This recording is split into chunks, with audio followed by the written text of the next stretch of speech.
Music is, something that is one of God's greatest gifts to us. I truly believe that probably before people ever discovered language, they were probably already singing. And probably as they were singing, they were probably already experiencing a sense of the divine. I grew up in a very musical congregation.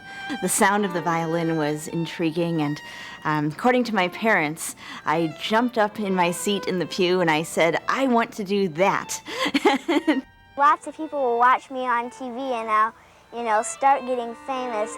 And the Chicago Symphony isn't just any old orchestra, it's a big, super-duper orchestra. My father was unemployed most of the time, just even paying for the gas to put in the car to drive to the lessons, sheet music purchases, paying for the piano accompanist fees, concert clothes, which we would very often get at the thrift store and then try to fix up.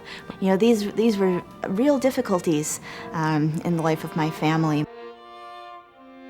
I've actually never spoken before on camera about, I guess, what you would call my near-death experience. In that moment when I, was with God, it was really that I had a choice, that God was offering me a choice, that I could either stay or return. In that moment, everything that I'd always believed about the meaning of my life was just crystal clear to me. I had not yet done all of the things that I had been put on earth to do.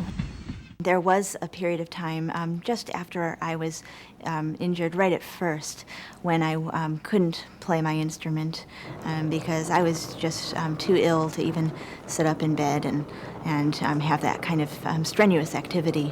And so, far from music being able to sustain me during this difficult period of time, instead I had the added worry of wondering when I would ever be able to make music again. How could I be angry at God for not somehow preventing this from happening to me? I would have to, extrapolate that and be angry at God for not preventing the Holocaust or not preventing, an earthquake that might have happened last week or a tornado. But where God's role was in all of this, God's place in my life was being with me at every moment during it.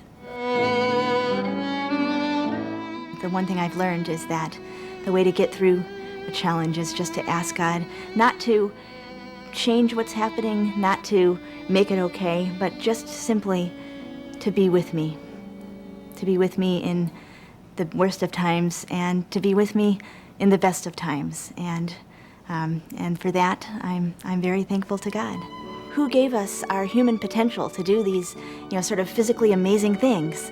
I'm so excited, to be alive right now and to be doing the things I'm doing and traveling all over and sharing music with people. It's just a great joy, and I feel like it is what I was always meant to do, and I'm so happy to be doing it. The inspiration, to play the notes the exact way that they're coming out that night, with all of the inflections and the phrasing and the emotions behind the notes. Where does that come from? That inspiration, I really believe, is God's presence.